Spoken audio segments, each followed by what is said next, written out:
Good morning, everybody. It's just me today with my friend Dan Levison.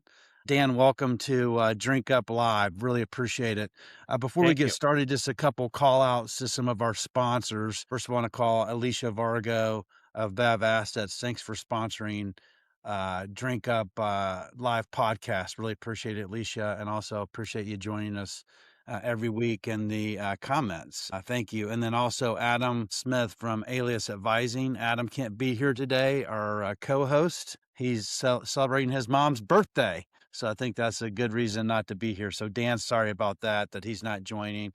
And then from Rocks Advising, Ryan Hellman. Ryan, thank you for joining us. And as always, you probably heard of this guy, Dan, but Jay Williams with Freebird. He sponsors our show as well. He's been blowing up out there with NASCAR, continues to expand and taking the world on fire with his water. So thank you always, Jay.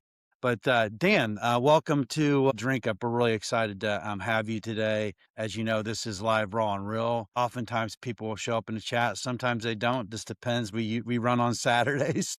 People have lives, and maybe they will be here, maybe they won't. But thank you for joining us. So it's funny. I was reading your little caption, and you're a snackologist. What is a snackologist? So it's a word I coined, I think at least, because I hadn't seen anyone else with that title. But there's a geologist, anthropologist, and I'm a snack food scientist. So why not snackologist? I love it. And then so you're a certified food scientist as well, which they name snackologist. What is a food scientist? I kind of know. My daughter actually studied food science at South Dakota State University, just to let you know.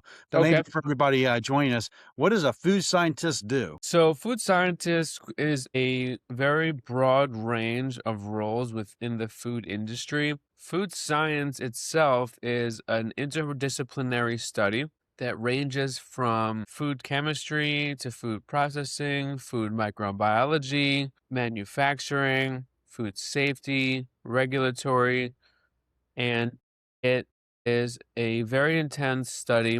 I went to the University of Massachusetts Amherst, and I had a concentration in health and wellness.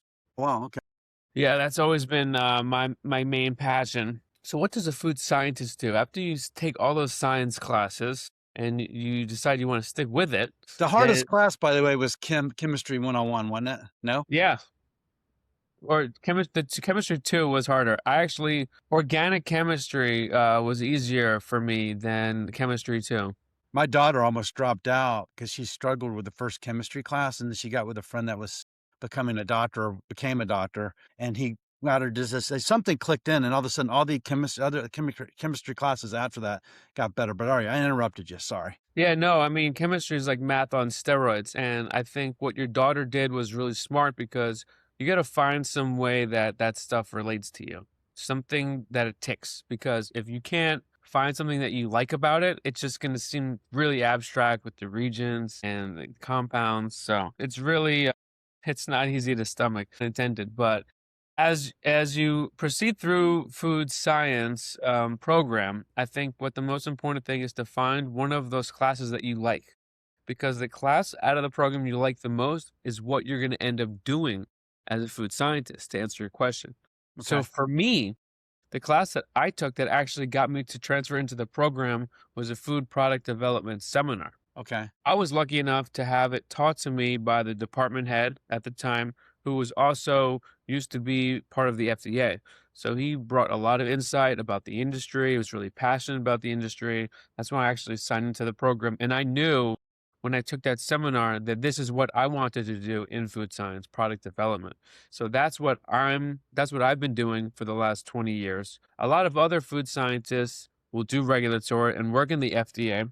You can work in regulatory in the private sector, work at a CPG company, consumer products goods. You can work as a nutritionist. There's a lot of nutritionists study food scientists. A lot of programs are food science, nutrition kind of combo. You can work as a private practice nutritionist, or you can work as a nutritionist for a food brand, helping with the labels or nutritional strategy, which is really popular at big companies, trying to work with marketing to figure out what should the nutritional hierarchy callouts be for this brand? So the nutritionist angle on a private sector is really interesting. And that's just a couple of the jobs that someone can do as a food scientist, but it's actually pretty broad. That's awesome. It's funny because my daughter, so South Dakota State's known for dairy sciences. And when she came out, she ended up working for Ecolab, like working in big like cleaning facilities or whatever. Then her friend Kara ended up like running a plant or whatever. But Kirsten now is in pharmaceuticals, or she's like she's sold like medical supplies, pharmaceuticals, hence the being, I guess, a STEM major, all intensive purposes, with all Hmm. the sciences behind her. So it seems like there's a broad things that you can do, Yep. being a food scientist. So you're a bit of a diverse person, I believe. I was asking you before we went live, and the 1 minute, by the way, we didn't do our 15 minutes, so we're doing it now. But I was like, okay, you have this viable tea, but you're working for another company too. So maybe tell us a little bit about your journey, kind of where you're at, where does he want to go and what you're doing in order to get there. But kind of tell us kind of what are you doing now? Yeah, so I've been working as a food scientist for 20 years, as I mentioned, and I've worked for maybe a dozen companies along the way. And I've also worked as a consultant where I've worked on another, I think, 10 to 15 brands. So I've probably worked on over 30 plus, maybe 40 brands over the years. When I had my last corporate gig, I was at Mondelez International in 2019. I worked there for 4 years. I was in the innovation group, which is a lot of fun. Got to work on some new Oreo commercializations. There's one of them right there. Salted What flavor is that? brownie. Yeah, man. Is that still That was a limited time offering, LTO as they call it. It was the first Oreo in 100 years to have a topical application, so we sprinkled salt on top.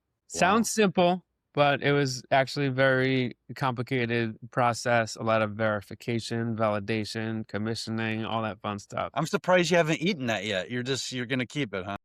That's an extra one. Yeah, I don't know if there's any left in that one. Yeah, that's just for my my showcase.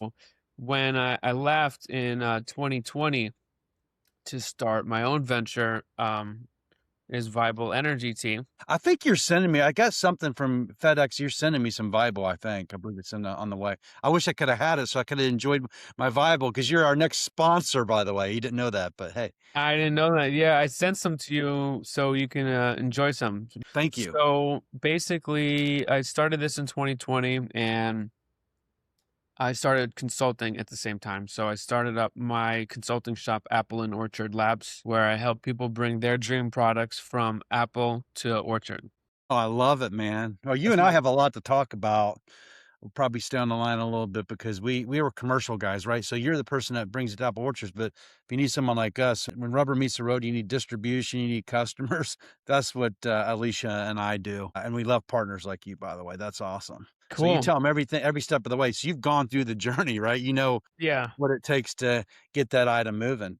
Yeah, I've gone through the journey many, many, many times. So I help people on whatever stage of the process they're in terms of if it's concept ideation phase, making sure that there's a good product market fit, Yeah, or prototyping, working on production, scale up, testing. And my goal is really to have, at the end of the day, a playbook where here's plan A, plan B, plan C, which one do you want to go with? And then they're ready to go. Or if they're actually ready to manufacture, have pallets of their dream product in the warehouse ready for them, waiting to go and hit the market.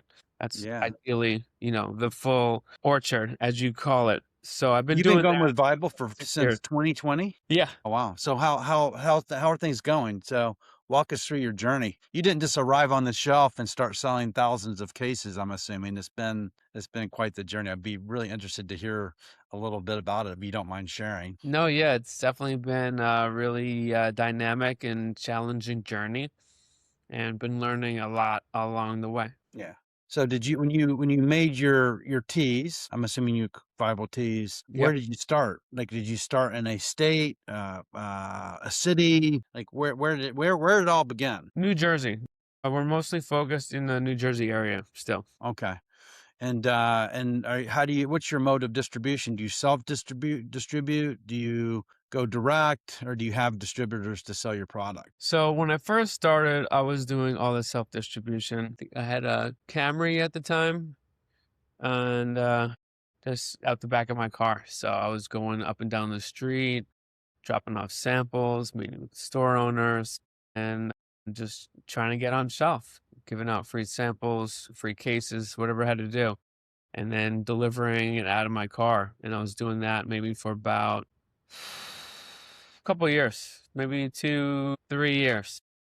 Wow. I experimented with a couple different distributors. Most of them didn't work out. Getting a good distribution partner is probably one of the hardest things to do. You get told the world, we're going to help you, we're going to hold your hand, we're going to, really push this stuff for you. But one of the things I've learned the most about running a business and entrepreneurship is it's all up to you. You have to be totally accountable. And at the end of the day, you have to have the sales lined up, or you have to have someone internally to sell it for you. And the distributor will sell it. But some of the early distributors I was working with, it ended up not being a priority for them. Yeah. Or I end up having product that get lost in a warehouse. Literally, one warehouse that I was working with, I was saving orders for them to deliver. And this was me when I was going to the city, which this is before congestion pricing, but I'm in Hoboken, New Jersey. I was driving to the city, meeting with all these guys, paying tolls, getting tickets, and then dropping off samples. And those guys are aggressive. So I'm like dropping off, you got to do a couple cases for free, Yeah. and then do demos to move the product, more tolls, more tickets. It's a lot of work, right? And you got to really convince them that your product's going to be the next thing, right? Yeah. I had a whole series of orders lined up that I was waiting for. I was like, all right, now I'm ready to hand this off, right? I Yeah. was like, I had a couple facings, a couple bottles left over. I was like, okay, these guys are going to take over because they wouldn't start doing distribution until I had, say, 10 orders at least, Yeah, you had to have some demand proven, right? Proven demand, Yeah. proof of concept. So now you're going to hand your baby all the work of paying the tolls and the tickets and giving the free goods out to get the distribution. Like, okay, distributor, I've done the work. Now take me. And I that's sent what them you're a saying, right? spreadsheet. I mean, my God. Yep, yep, and I sent them a spreadsheet. Here's the stores, here's exactly which flavors they need, here's when they can take it, here's the contact, address, phone number, and then they just ghosted me. So I had to The distributor ghosted you. They took you, but they didn't do the follow up. yeah, and they had the brunt of my product. I gave them, they basically had, but I had still some, but I didn't want to do the orders because they had access to hundreds of stores. So I didn't Right. want to. You can scale it, right? You're one person paying tolls Yeah. and tickets. There's only so many places you can go, right? So they basically, I kept telling the guys, don't worry, it's coming, it's coming. And then I called the warehouse and someone picked up eventually and they said, oh yeah, that distribution company they're not here no more. They went out of business and didn't even tell you they're going out of business. So I found out after talking to enough people at the warehouse, they moved locations. And someone told me the new address. I called the new address. No one picked up. I drove there myself. I was like, guys, what the heck is going on here? Where's my stuff? How come we're doing deliveries? Was this pallets and stuff that you gave them, by the way? Pallets. So I went there with a truck because I was on a mission. I'm taking my stuff back. I don't know what's going on. Yeah. So most of it was damaged, like destroyed or broken. I had glass bottles at the time. It was a mess. So I had to go through, salvage it, cleaned everything, and then repalletized it, put it on my truck, and I hightailed it out of there. My God. Yeah, that was an early on lesson. That was So you did all this work. You got the tickets, you paid the tolls, you built the demand, you got a distributor. Life is going to get easy. That distributor goes out of business. So then what happened next? Well, I don't know if they went out of ship. business. They just moved warehouses and they just didn't tell me, and they just didn't do any orders, and they were just very disorganized. So yeah. So you picked your stuff up. Where'd you go? I went back to square one. I went to all the stores. I said, guys, here's your. I cleaned up all the product because it was like broken and there was like stuff spilled on it. Yeah. So I had to go through it and re-sanitize all the outside of the bottles, and then get new boxes, put them in new boxes, put new labels on the boxes, tape the boxes, repalletize them. It was a lot of work, but whatever. And then I went back to the stores and I just started doing the deliveries. Some of them said we couldn't hold your space anymore. Sorry, kid. Yeah. And it was gone. Probably maybe half or most of them. And then just started going back up and down the street trying to get some more accounts. So that was a early on lesson. So this is going into year 3, I'm assuming that you had to kind of reinvent yourself after spending 2 years building it and in your year 3. So what happened from there? So you built demand again. Are you with a distributor now or are you still We're the self-distributing? distributor now. Yeah, right now we have about 3 distributors, 4 distributors, including online distributors. Okay. So what I ended up doing was trying to do the New York stores myself, but New York is such a tough animal Yeah. that I ended up not selling to the New York stores anymore. I did myself self-distributing to about 15, maybe almost 20 stores at one point, but it was just a lot of back and forth in terms of tolls, tickets, demos. It's a lot of work, you know? Yeah. And those guys get lots of free fills. I remember, okay, I'll tell you this one more story. I was going to the time that I decided not to sell to New York City anymore for now was I was going to another store and it's like, all right, I got the hang of this. I can do this myself for now. Let me build this up a little bit more and find another distributor to take this over. And I go to one of these stores and I offer them a free fill, right? And what I was doing was like a mixed case. So you get 3 flavors, 4 of each, and then I'll give them 2 of those cases. So they'd have like 8 facings total of each flavor, which fill a row. And I only ended up having to give 2 cases. I thought it was a pretty good compromise Yeah. instead of giving, 1 full case of 4 flavors. Yeah. Kind of cut my losses in half. So Are it's these working. like independent grocers you were going Yeah, to? independent grocer. So I was working for most accounts. They go to this one store. I think it was one of the Hudson markets, and the grocery manager at the time was like, "Look, kid, I don't have room for free fills." And I really wanted an account. A beautiful store, popular, good location, very clean. And I was like, "Well, just hold on to this, and then when something opens up, you can fill it up." He's like, "No, I don't have room." And I was like, "Just take the cases. What's the problem?" He's like, "No, kid, come here." And he brought me to this the side room, right? And there was a door like went down to like the next level. Yeah. And he opened it up, and from floor to ceiling, as far as the eye could see, there were just cases of just random looking stuff. It wasn't organized. It was just like not disorganized completely, but it was just like different products like lined up to the People top. just gave him said the same thing. Hey, just take it when the shelf opens up. Take me. Yeah, and he looks me in the eye and he's like, "No, kid, I don't got room for free fills." And he just points, and it was just like boom, and I was like, "Wow." And So I was how'd like, you overcome that objection? got it. I said, "You know what? I get it. Forget it. I'll come back some other time." And he's like, "Best of luck, kid." And that was the moment I said, "You know what?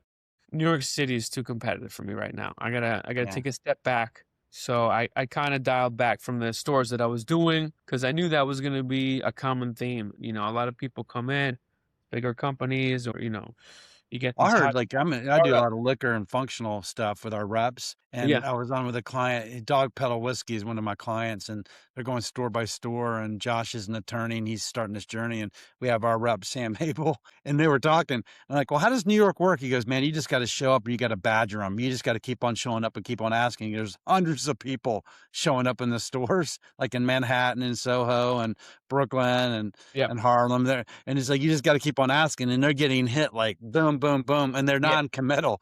You And got at to hit some them point more they than just other give in people. and take it. You gotta hit them more than other people. You gotta have people on the feet on the street going up and down every day, and you gotta be following up on the products. I'd go to get a free fill and get it on the shelf, and they'd give me like a good spot, and I put up the tags and the stickers, like those tags, Yeah. and then I I go got there you. the Yeah. next week, and the product's lower and to the left.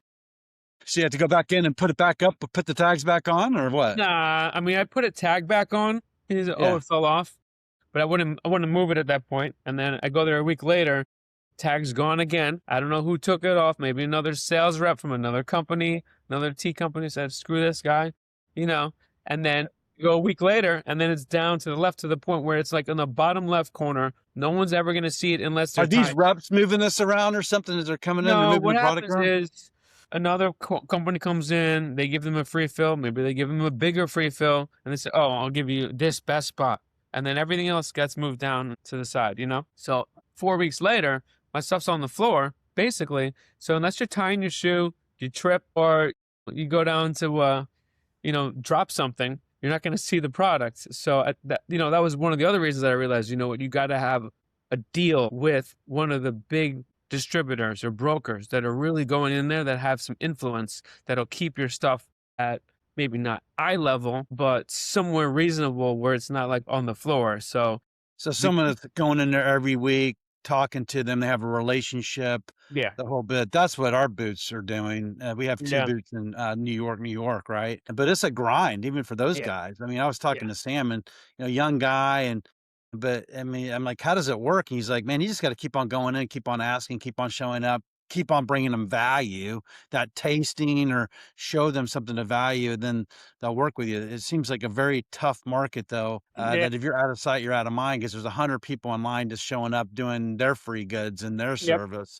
Yep, and the and whole you gotta bit. make sure it's moving, right? So we've been going through a lot of iterations of product. I actually have my bottle design journey right here. Yeah, So we yeah, started with these glass bottles. They were all yeah, black. Then we introduced some green ribbon. Then the bottom was green. Then that's the honey one. Then we went white and honey color, and mostly white. Then all honey color. We did a mini bottle, and then this is our current bottle that I'm drinking right here. But yeah, your product's got to be moving too, and they're looking for like pretty high velocities out the gate. So you basically have 1 week test, and if it's not moving in that first week, they're going to start moving your product around. It's prime real estate, you know. so you 1 week to prove demand? Yes, you better demo that week. So you get distribution, you better demo or you're out. In those stores and some of the New York stores, I mean, there's like 25 million people that go through Manhattan every day. There's a huge market there. They're pretty tight on who they'll put in different places. Got to Yeah, make sure your product tastes great, yeah. which is the number one most important thing after they pick it up off the shelf. And you got to make sure that the bottle is pretty clear on what you're selling and the proposition and the price point. So we've learned a lot about what people are looking for, and we've improved the product a lot too. And I was, fairly confident when I started that it tasted pretty good for an energy type beverage. But after demoing with hundreds and hundreds of people, I realized maybe it's not as good as I thought it was, because most of my experience was in snack food. So I learned a lot about the product from demoing with other people. And the product is probably 1,000 times better than it was when I started. Wow, so just learning through trial and error and hmm stuff. So look, you paid the tolls, you paid the tickets, you got distribution, you lost distribution, you started with self-distribution, went back to self-distribution. Now you're with 3 wholesalers. And this journey started in 2020, so you're 6 years into this deal, Yep. I'm assuming. Yeah. So where are you at currently? Like what's Now going we're on? focused on New Jersey is where I'm out of, is our main hub, and we have our first retail partner we got was in January 2023, and that's with ShopRite. Okay, great. Excellent. And Yeah, did and you they're get great that partners. partner? Did the distributor Yeah, get it for you? I You got that. got it. How did you get the so from this journey, how did you get ShopRite to give you an opportunity? It's just the right place at the right time with the right product, the right attitude, the right suit. I was in a good place, and they were looking for products like mine, and I got a chance to present, and then I got a chance to pitch, and I got people tasting it that really liked it, and I got a chance to share the product with some people in corporate, and they were looking for my type of product, a healthier energy drink alternative, and they gave me a shot with one store to start, and then I demoed the heck out of it, man. I went there that week, right? So that's important. If you get distribution, you better go create the demand with the tasting to get it moving. Is that what you're telling us? Yeah, I mean, the first store I was going to was a town that I've already demoed with hundreds of people already. So the area was familiar with the product. So I had a head start there. But I booked 3 demos that weekend, Friday, Saturday, and Sunday. And you were doing them yourself? Yeah, 5, 6 hours a pop. Wow. I So you have sold, 15 hours of demos? I sold through all the product So you were working the floor when that people were weekend. coming up. You were just like, hey man, Bible teas, taste my stuff, the Yeah. whole bit. You were working it. Yep, and I sold through basically all the products, got the reorder, and did the same thing again. Friday, Saturday, Sunday. I booked back to back to back and You sold know, through it this is a again. master class we're talking about, so keep on going, by the way. I don't know about that, but I sold through it again. And then did more demos and sold through it again. And just kept doing demos, selling through, making sure the product looked good, Is this still at merchandising. the one store we're talking about? Yeah, Okay. yeah. So And how many weeks merchandise. are you in at this point? You like a month in at this point, Yeah, and how many we're demos? about 4 weeks. We sold through maybe 50 cases. We sold them Okay. 50 cases in the first 4 weeks. That's really good demand, by the way. It was a That's good really start. good. Yeah. And we were supporting the product, and I was there every day checking the product, making sure it was stacked right, making sure the bottles were good. And we had glass bottles still at the time. And I was so worried that someone was going to bump into them and knock them over. And there's like kids walking around with basketballs and scooters and stuff. So I kept checking on the product, making sure it was stacked very strongly. Where we had these cases, and I cut all the cases myself after, what you do is, you cut the bottom, Yeah. so I wanted them to still see the name of the flavor. Yeah. The glass bottles, the name of the flavor was a little higher. And then the cardboard that I took off, I used as a layer in between the layers. And it was a display stand on the bottom, Yeah. and then two cases on each layer, Yeah. cardboard. Two layers, cardboard. And I made sure that thing was like really strong. And I made sure it looked good. And we ribbon the rows so you could see all the flavors, try to make it look as pretty as possible, put some tags up, put some blue up with the brand colors. And I checked on that thing every day, pretty much, making sure that it This looked was your good. golden egg. So many people Yeah. they try to we'll have a client that shows up and says, "Well, KPIs. How many doors are you going to open up for me this year for me to invest with you?"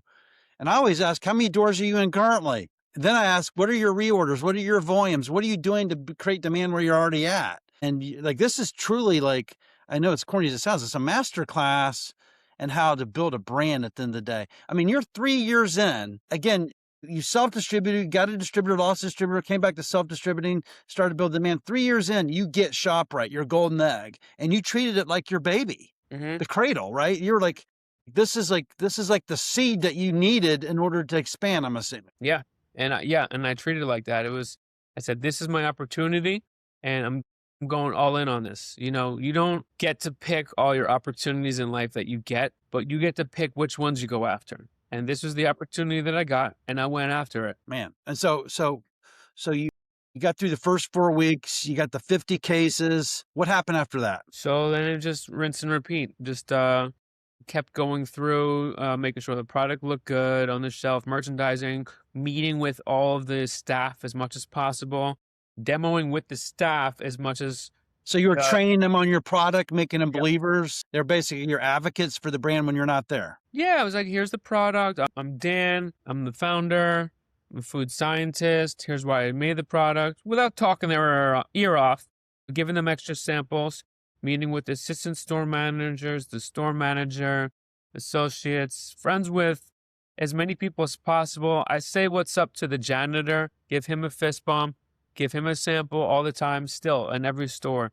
I've worked in restaurants myself. I've been a dishwasher. I've been a delivery boy, and I try to treat everyone that I interact with that's a worker also with Oh, as much man, respect as possible. is that speaks to my partner, Alicia Varga, and myself. It doesn't matter about your title, your incomes, treat people with respect. And that just comes back twofold. So I really appreciate that. So, all right. So you 100%. got into ShopRite. How long did it take you from to get to one store to two stores to four stores? What happened? So it was a couple months. It was that March where they said, you know what? It's moving. We'll give you some more stores. And then I got 6 more stores. So you went from 1 to 7. So a total of 7 stores. Yep. And then it was the same thing. We set up some shippers, some case stacks, and I was checking up on all the product, and I've already improved the process And of. are you self-distributing at this time still? Yeah. Wow. So basically we were doing the case stacks, and I was figuring out better ways to stack the cases to make them look prettier. I tried this like blue ribbon thing that I thought looked good, but it didn't look so good. Then I tried this blue tape, which I thought looked good, but didn't look good. Then I found these blue, see like those red shelf price strips? Yep. Yep. So I found blue ones And then that was my next iteration. So constantly testing and optimizing, trying to make it look better and better and better. And so I had like these blue shelf strips around each layer because I didn't have the way established brand would do it is Yeah. you wouldn't have you might not have the products come in brown cases, Yes. boxes. You'd have them come in the trays, right? Yeah. So that you can just stack the trays already with the products. And those trays, if you can afford it, you want them to have branding on it, ideally colored, like bright colors, so you don't have to do anything. But I didn't have that. I had boxes, so I'm still cutting the boxes, and then I'm turning them into nice looking trays by taping these shelf tags on them. It was a lot of work to set these displays up, but I set up every one. Sometimes it took me an hour or more to set these up.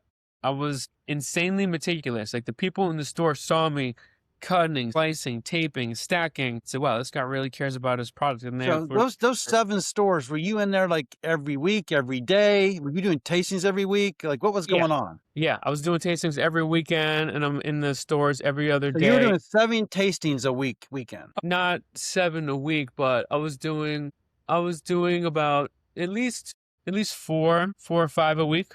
Wow. So those accounts you were working to create the demand. Like Yeah. I'm the founder. This is my tea. You're talking to the staff in those 7 stores, and you're just working it. Yeah, and I found out an interesting tidbit for anyone that sometimes when you're talking to customers, telling them that you're founder is not always the best move off the bat, because I didn't realize that my product still needed a lot of improvement at the time in terms of the flavor profile and And you were in the dark glass or what? The dark label with the glass at this point. no, it was this one at the time.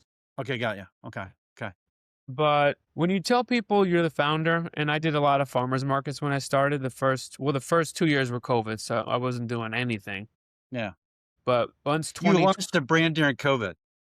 right before COVID, yeah, that it was a very humbling, rough couple first years. But in the back half of 21 and 22, when things started opening back up, I was doing farmers markets. People were just happy to be at a farmers market, you know. And I'm the founder. They're not gonna say your product stinks. They're like, this is I great. We're doing farmers markets again. You're the founder. Great. This is good. I love everything. This is great. You know? Yeah, I was like, because oh, people great. aren't going to tell you the truth. Patting myself on the back. And then even when I was doing some of the ShopRite demos, people I'm the founder. They're like, oh, it's really good. I like it. And then I started testing just instinctively. And I had done, as a product developer, lots of taste tests in the past, like hundreds, right? Whether they're at corporate offices or whatever. So I started playing the demo guy, as I like to call him, right? So I don't say I'm the founder. I don't have a sign up about me as the founder. Just, hey man, just here for the demo, you know? Yeah. And then it's, what do you think? And I say, it's a little bitter, or it's a little bit of an aftertaste. And I was like, what? Everyone's been telling me it's good. What are you talking about? And then I started asking more people. I said, I got some work to do. So just a little The bit food of a, scientist brain kicks in. It's like, oh man, we got to do some reformulating here to figure out the taste profile. I mean, it was Amazing. for a product that's low in sugar, all natural, and has a lot of health benefits, and that's tea-based. It was still, I'm going to say, trying to be objectively pretty good, but it still had room for improvement, right? I think that when any product launches, you should always think, how do I get better? How do I get more people Yeah. to give you the thumbs up, right? I call it the 80-20 rule.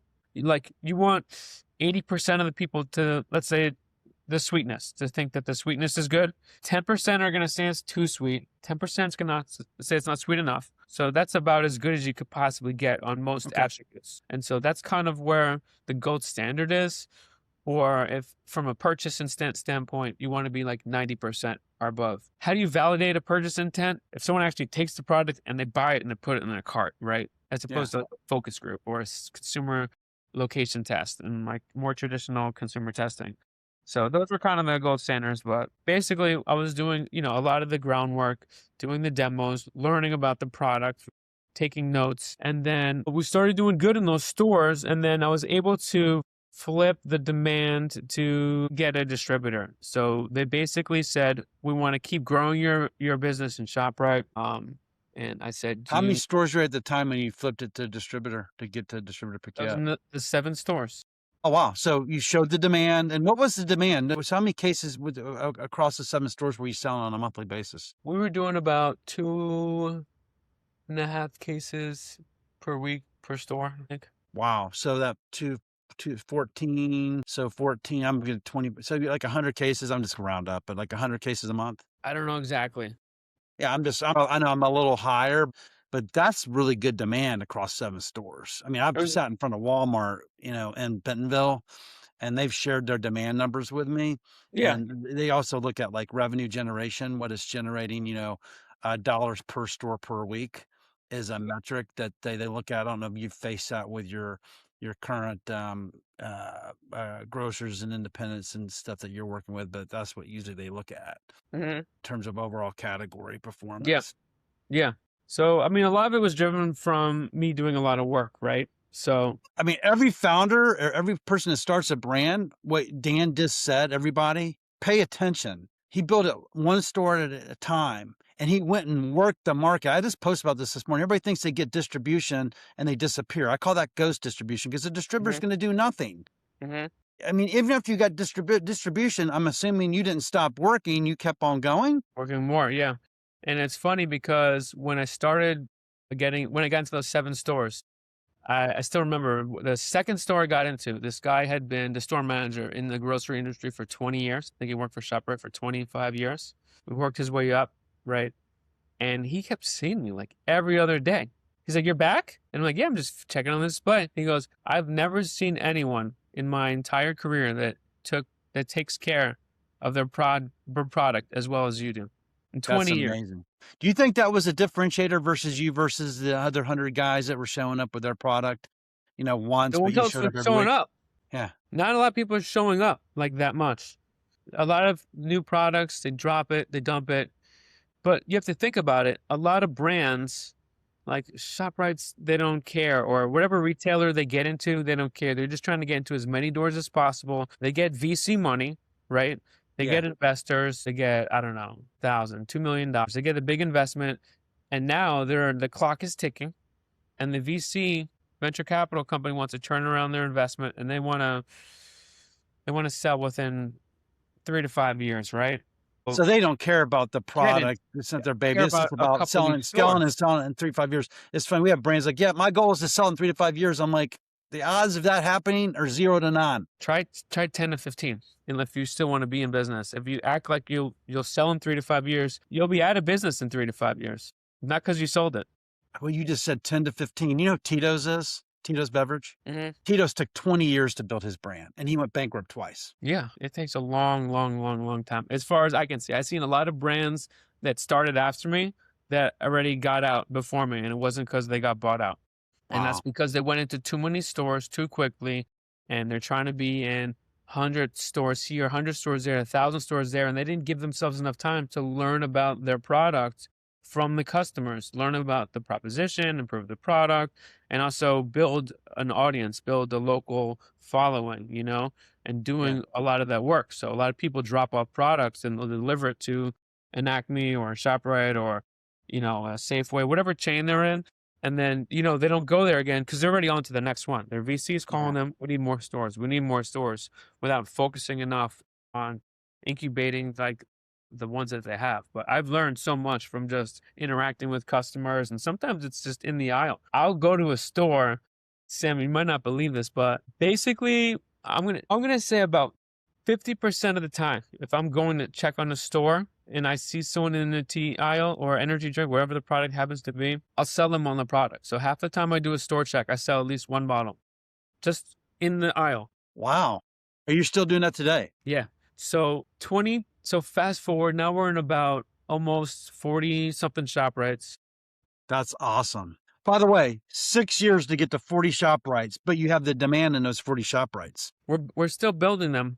This last 2024, I did 175 demos. Wow. I told myself Yourself? I told myself when I got into ShopRite, I'm gonna dedicate every weekend to doing demos, and I did that. 2023, 2024, 2025 was my record. I did 201 demos myself. I'm Yeah. not, I'm like this. So this, like, I don't know, man, the universe is talking to me, but all right. So And last year I did 171 you're demos. slacking off, man. Get it back up to 200. I know. So I've been doing about 4 to 5 demos a week, every week. ever since. All right, so you tested it and you're in the building phase, I guess, of this. You're still building. Would you say so? I talk 4 things: test it, build it, scale it, and sell it or keep it, right? So would you say you're still in the building phase? Yeah, we're in the building phase. We've learned a lot. I'm still learning. I don't want to say I stopped learning because you should never Yeah, stop learning. But I've learned so much, and we've optimized our products where they're basically all at 80, that 80-20 rule, 80%, 90% yeah. 80% purchase intent. And I have some of the products that when they taste it, I'm shooting like 90, 95. People that try it are buying it. Wow, So we got wow. the products in a really, really good place right now. And I think we're in building phase, but I think we're right before that inflection point where we're ready to scale and we're waiting for the next set of partners to scale with. Are you looking for funding? We're in a fundraising phase right now. All right, and how many total accounts are you in currently in Jersey? About like 100 something. Okay, 100 accounts. And then, total cases that you sold last year, can you share that number? Yeah, I don't know the number, but I wouldn't be able to share it. Okay, got it. That's amazing, by the way, the story that you've shared, with us this morning, because so many people show up and they think they're gonna be the next Olipop. And I say this every week or every other week, Adam will appreciate this, but and look, I'm rooting for the people that they've scaled it, they sold it, and they made them millions of dollars. But the majority of the people that are gonna start their journey need to listen to this, Dan, and what you shared, because that's what truly takes to build a brand. We have clients, we represent tequilas, RTDs to functional brands, and we have boots on the ground, right? And we'll run into clients and they'll get very frustrated and impatient with us. We're like, look, we're the first stage is foundation work. And foundation work means no one knows who you are. So we got to build the foundation. And that's the hardest part. And Hmm. listening to you, I think it took you multiple years to build your foundation. And the Hmm. way you did that was liquid to lips and Hmm. showing up and talking to the accounts. You were the boots on the ground for your product. And so many people, they think that they should have growth and demand from the day one, and Yeah. no one knows who you are. And the only way they knew who you were is because you went and talked to them, and you're still going into grocery store aisles and you're talking to the person you sell at least one bottle of tea. That's Yeah. that's amazing to me. Yeah. All right, A so lot of let work, me and it's not something you can just start shooting Instagram ads off of or Facebook or Amazon ads. That people get inundated with that. You got to actually like talk to people. People don't want to buy from brands; they want to buy from people. So you got to meet people face to face. That's amazing. So in our a couple people showed up in our chat. Hello, Alicia, Joshua, thanks for joining. What's up, guys? Kesar, I don't know if I'm pronouncing your name, but he says good morning. He said, creator of cells, Rosa Brandy at Riboli Wines here. Good to hear common stories. So Stella Rosa, which is great. Yes, as they have so many. You see, what does he say? It says, yes, as they have so many other brands, it will sit in the warehouse in control state. That can be end of it all, right? So you get into distribution. If you're not like going and working the market, would be great. And then he said, what else did he say here? I guess he just said it twice. What rings with me is everybody thinks if I get to Southern Glacier Wine and Spirits, or if I get to a big food distributor, whatever, they're going to go do the work. But the reality is you're just a price inside a salesman's computer on some type of Excel spreadsheet, and they're never going to mention you. Yeah, the band's got to be there because also they don't want to risk their reputation by trying to push your product more than they feel comfortable with, that they Yeah. know it's going to sell. Yeah. Yep. And then Robert Kogan just showed up and said, did I hear Olipop? Keep in mind, like Poppy, they utilize a massive social media budget funded by the typical VC Hollywood type dollar, dollar, dollar, a very specific type of success that is more bought than genuine. As they can see, Poppy is racing to the bottom at $2 to $4 and three all over the place. So, and Yeah, I Robert's mean, out of I've Canada. heard they were spending like $1 million a month at one point on advertising. Which is just so silly. But that's Robert Kogan. We call him Kogs, cost of goods, but he actually brings products into to Canada. All right. So a couple of things. I do have an important question I have to ask you. But before we get to that, is there anything that we didn't cover this morning? I know we went deep on this. And I really appreciate it. I hope you do too. But your story is amazing. But anything we Thanks. didn't cover off that you want to cover off with everybody? No, I'm glad to be able to share some my journey, my merchandising story about, what I've learned and what I'm doing. I want people to realize, like you mentioned, that you can't just stay home and pray. There's a time to pray and there's a time to hustle. And once you get your products on shelf, it's time to hustle. Wow, that's amazing. Don't stay home and pray. Get out there and hustle.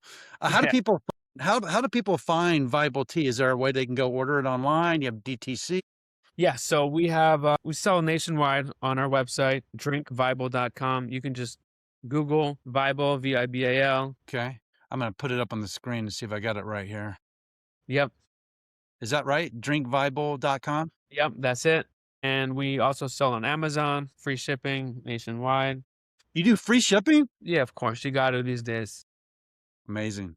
Well, Well, I'm in this excited to category. get my Viable Tea. And then also you consult. So the journey you just shared, right? You'll walk people through what you just walked us through. You tell them the hard facts of what it takes to build a brand. Is this part of the how you work with your clients? Yeah, and it's really funny because more than half my calls that I take these days, I end up spending the majority of the time talking people off the cliff and saying, look, here's what can go wrong, that will go wrong, and the worst possible time. Here's what you're gonna have to do. And I tell them my story and I say, I've sacrificed everything I've had and I put my whole life on hold. I don't go out on the weekends. My friends are all out having fun. All my peers are partying.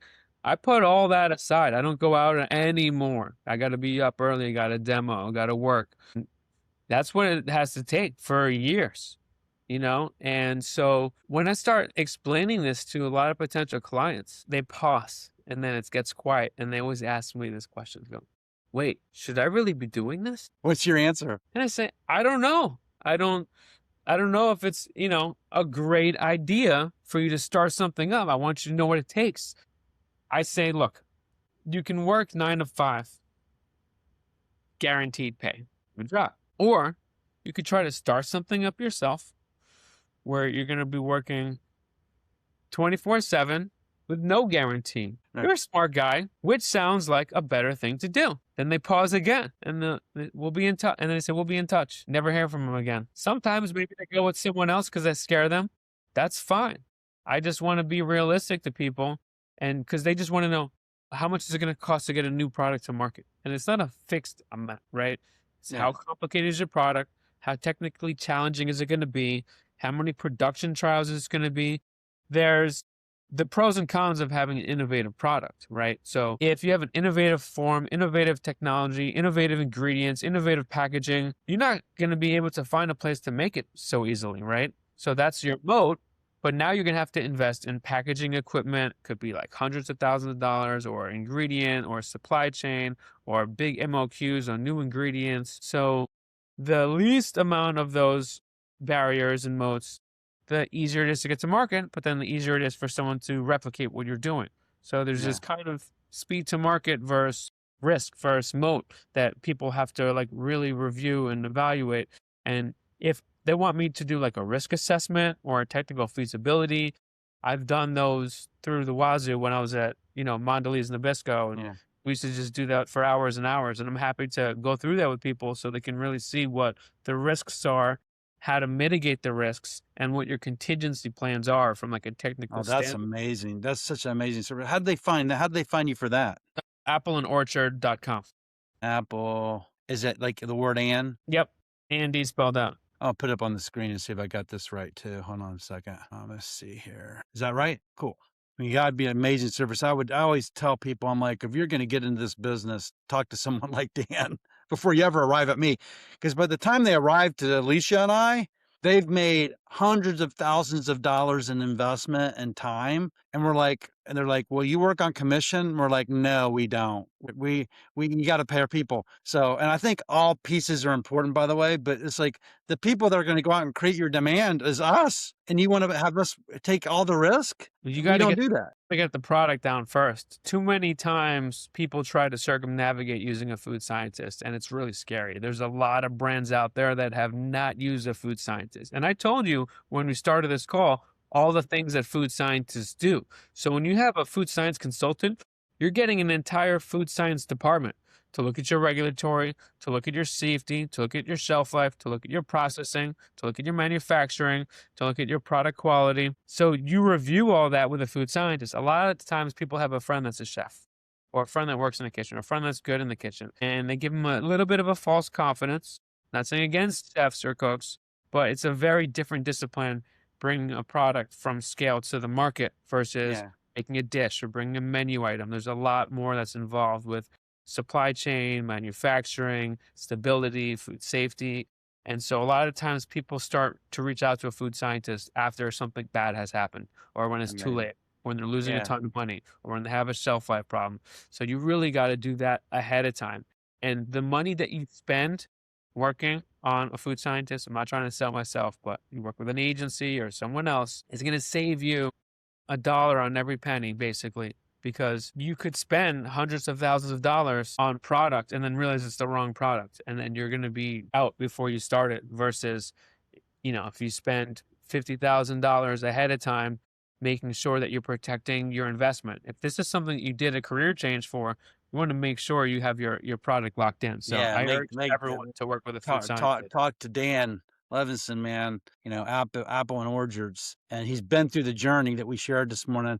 So we'll go a little over if that's okay, because I have to ask a couple questions and we'll wrap up. But we ask everybody that joins us on the podcast is this question: what is the difference between success and failure? I think a lot of it's mental, right? What are your goals? What does success mean to you? If you want to be the next Olipop and have a, $1 billion exit,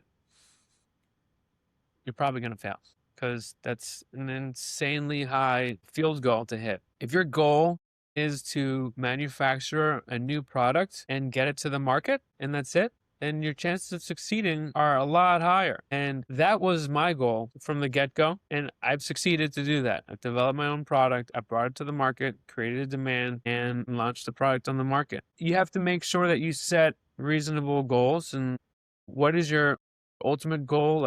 Do we want to be one of the top 10 energy teas in the country? That's our new goal. That's a very big goal. You have to know what your goal is to succeed and take bite-sized steps. Wow, that's amazing. And what keeps you going? This has been a hell of a journey, man. I mean, this what you described is not easy, by the way. You sacrificed your entire personal life to build your brand. Yeah. Well, it's funny because my reason to be RTB has been for helping inspire others to live a healthier and happier life, which is what the product ended up doing for me. So I built this brand, I built this product, Viable, because originally I was really out of shape. I was overweight, was obese technically, and the doctor told me I had prediabetes and I wanted to start being active again. I love tea. I started making my own tea. It's got me moving. I started walking, started going to the gym once a week, then twice a week. This last week, I worked out about 10 times. I work out about 10 or 15 times a week now. I think 2 weeks ago, I worked out 17 times, and that's taking Saturday and Sunday off. So that's within 5 days. And Wow. now I'm in the best shape of my life and I want to inspire other people. So what keeps me going is every time I had a long chat with someone yesterday, they just started working out, started doing pull-ups and push-ups, and they're getting healthier. I talked to a bunch of friends that are going to the gym more. My friend from college, she started working out more, and I get messages all the time. Hey man, you inspired me, starting to work out more. I'm getting healthier. I meet people at a demo. They say, "Oh, is it pre-workout? I don't really work out." I said, "Well, you start tomorrow. Just do 10 push-ups, And just having people tell me that they started working out, they're starting to lose weight or get back in shape or feel stronger, more confident. All of those things is what keeps me going. That is amazing. Hence the health and wellness background, Yeah. which is great, right? And then what does Viable stand for? Does it stand for anything? I know we asked about that. What does Viable stand Yeah. for? Vibe stands for vibes and balance because it's all about good vibes, balanced energy. Got it. Good vibes, balance, energy. And then your type of teas. How many teas do you have today? We have 5 products today. Okay. And what are they? Honey, lemon, pomegranate, tropical punch, spicy ginger. You ever thought about a hibiscus? Yes, I have thought about that. Yeah, I drink hibiscus teas. It's probably me being selfish so I can have my Viable teas. I'll be your number one fan moving forward. Well, thank you so much. What rings true to me today, as we wrap up, and I'll let you do the closing thoughts, is to build a brand takes a lot of work. It takes boots on the ground. And if you're a founder, whatever you call yourself, you bring a brand to market, you got to be prepared to go work it because no one else, I think you said No one else is gonna create your success but you. I think you said it in some form or fashion like that, and that really rings, true, and then your story about 2 years, you finally get distribution, and they go basically they don't work you, and you had to pick it up and start all over again, that rang true, and then when you got that golden egg, ShopRite, you worked it. That is so thank you so much for sharing that story, and if people need your services, Apple and Orchard, they should definitely look you up because that will keep them out of trouble. We talked to so many people, like successful attorneys, and they're like, just started an RTD brand. I mean, no offense to my clients, but I'm like, I always ask them, I'm like, you're a successful attorney. Why in the heck would you want to go into beverage business? Right. You know, and they have a dream. They have a drink or a family recipe they want to bring to market and they want to, develop that. And I would Yeah. just say create patience, but have passion behind the patience and persevere because it's going to take a lot of effort. Because that's what I have to say. Dan, any closing thoughts? Yeah, I mean, I want to thank you again for having me on and just echo what you said because I think it's really important for people to hear about what it actually takes. A lot of people have this itch that they want to scratch and they have this idea or their grandma's recipe, but it's one thing to just see if you can do it, but do you really, really want this to be your life? Because it's going to become your life. And I think that it's important to really understand your why. What's your reason to be? What impact do you want your product to have on other people? And because that's going to be the North Star that keeps you going. So make sure that whatever you're doing is really in line with your personal ethos, your reason to be, what you believe, and the impact that you want to make on the world. And then everything will be working out. Man, I love that. That helped me 3 years ago to find my why. And, I'm 61, and it took me 57 years to figure out what that was. Fully transparent. But once I Mhm. found that, and it's really with my partner to help people find work and do right by brands. That is our why. Now, Mhm. my internal why is to feed my family, but Mhm. I'm really clear on why I get up and work in the morning and I do this podcast is to give people, access to folks like you, right? And that's doing right by brands, right? So thank you so much. Thanks everybody for joining us on Saturday. Dan, Thank remain you. on the line, please, because we got to do a download. And until next week, Adam, sorry we missed you. You missed a good one. And Viable Teas, thank you so much for joining us today. And you can find them on drinkviable.com. I'll scan that one more time. Drink Cheers. Bible. Cheers. Cheers to good vibes, balanced energy.